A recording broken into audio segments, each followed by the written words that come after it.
दोस्तों, जहां एक तरफ भारत अपने पड़ोसी देशों की हर संभव मदद करता है, तो वहीं दूसरी तरफ यही देश वक्त आने पर भारत के खिलाफ खड़े हो जाते हैं। ऐसा ही कुछ हमें मालदीव में देखने को मिला।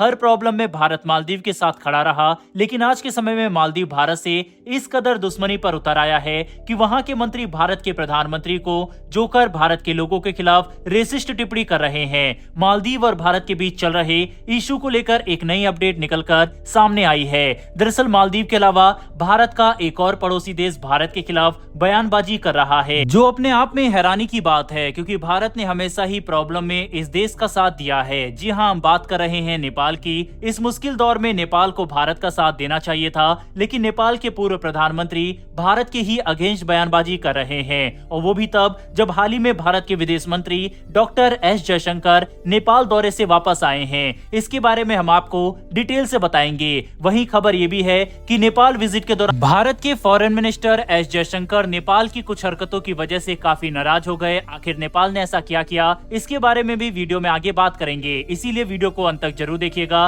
साथ ही अगर आप चैनल पर पहली बार आए हैं तो नीचे दिए गए सब्सक्राइब बटन को प्रेस कर बेल आइकन को जरूर दबा लें, जिससे हमारी डेली वीडियो आप तक सबसे पहले पहुंच सके। तो चलिए शुरू करते हैं इस वीडियो को। दरअसल दोस्तों, नेपाल हो, मालदीव हो, श्रीलंका हो या फिर बांग्लादेश, भारत ने अपने पड़ोसी देशों की हर संभव सहायता की है, लेकिन चीन के प्रभाव में आकर हर किसी ने भारत को धोखा ही दिया है। अब भारत भी अलर्ट हो गया है, जिसका एग्जाम्पल हमें मालदीव भारत इशू में देखने को मिला। भारत ने 2 दिनों के अंदर मालदीव को उसकी असली जगह दिखा दी, लेकिन इसके बावजूद भी मालदीव की अकल ठिकाने नहीं आई है और वह चीन के पल्लू में छिपता हुआ नजर आ रहा है। अब इस बायलैटरल इशू में भारत का एक और पड़ोसी देश नेपाल कूद गया है और यहाँ के पूर्व प्रधानमंत्री ने भारत की मोदी सरकार पर निशाना साधा है। दरअसल नेपाल के पूर्व प्रधानमंत्री बाबूराम भट्टाचार्य भी चीन के सपोर्ट में उतर आए हैं और भारत पर ही वार कर रहे हैं। बता दे, बाबूराम भट्टाचार्य कम्युनिस्ट पार्टी के सपोर्टर थे और अपनी सरकार में चीन के टुकड़ों पर पलते थे। अब इन्होंने ही कहा है कि भारत की मोदी सरकार अपने से छोटे छोटे देशों को दबाने के प्रयास कर रही है, जिनमें मालदीव और नेपाल शामिल है।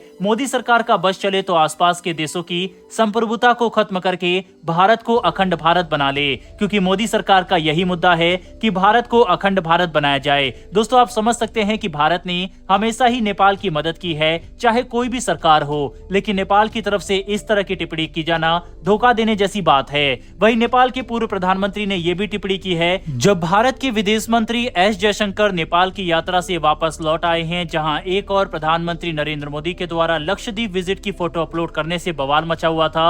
हर जगह लक्षद्वीप वर्सेस मालदीव चल रहा था। इसी समय भारत के विदेश मंत्री एस जयशंकर नेपाल के दौरे पर चले गए। खबर सामने आई थी कि 4 और 5 जनवरी को वह नेपाल में ही रहेंगे। उन्होंने नेपाल जाकर वहां के राष्ट्रपति, प्रधानमंत्री समेत कई बड़े मंत्रियों से मुलाकात की और भारत और नेपाल के बीच कई एग्रीमेंट को लेकर भी चर्चा की। इसी के साथ जिन योजनाओं का पहले से ही भारत ने अनाउंसमेंट किया था, इन योजनाओं का इनॉग्रेट भी किया गया। दोस्तों, भारत और नेपाल के बीच की ये 7वीं बैठक थी और अंदाजा लगाया जा रहा था कि इस मीटिंग के बाद भारत और नेपाल के बीच रिश्तों में मजबूती आएगी और चीन को काउंटर करने के लिए ये बहुत इंपॉर्टेंट मीटिंग साबित होगी। लेकिन नेपाल की तरफ से आ रहे रिएक्शन को लेकर ऐसा लग नहीं रहा। हालांकि बायलैटरल टॉक में दोनों देशों के बीच 5 बड़े एग्रीमेंट भी एक्सचेंज किए गए, लेकिन इसी बीच कुछ ऐसा हुआ जिससे भारत के विदेश मंत्री एस जयशंकर नाराज हो गए। दरअसल जिस समय जयशंकर नेपाल पहुंचे, इसी समय चीन के standing committee of communist party के deputy secretary Shi Yu Gang भी नेपाल पहुंच गए। इतना ही नहीं, इन्होंने नेपाल पहुंचकर वाइस प्रेसिडेंट से भी मुलाकात की। इसको लेकर डॉक्टर एस जयशंकर ने कहा कि आपने चीन के ऐसे व्यक्ति को जो एक पोजीशन होल्ड करता है, उसको सेम टाइम पर अपने देश में क्यों आने दिया? जिस समय मैं आया हुआ था,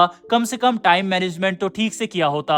दोस्तों, चीन लगातार नेपाल को अपने कंट्रोल में करने की कोशिश कर रहा है, जिससे कि भारत को घेरा जा सके। यही वजह है कि जिस समय पर भारत के विदेश मंत्री, तो उसी समय चीन के भी एक ऑफिशियल लीडर भी नेपाल पहुंच गए, क्योंकि उन्होंने कहीं ना कहीं लग रहा था कि नेपाल भारत के प्रभाव में ना आ जाए। चीन भी नेपाल को छोड़ना नहीं चाहता, इसीलिए भारत और नेपाल के बीच में टांग अड़ा रहा है। नेपाल की अभी यह सिचुएशन है कि उसे भारत और चीन दोनों से बना के रखनी पड़ रही है, क्योंकि भारत भारत और चीन दोनों ही नेपाल की बहुत ज्यादा आर्थिक मदद करते हैं, लेकिन यहाँ पर बहुत बड़ा फर्क देखने को मिलता है।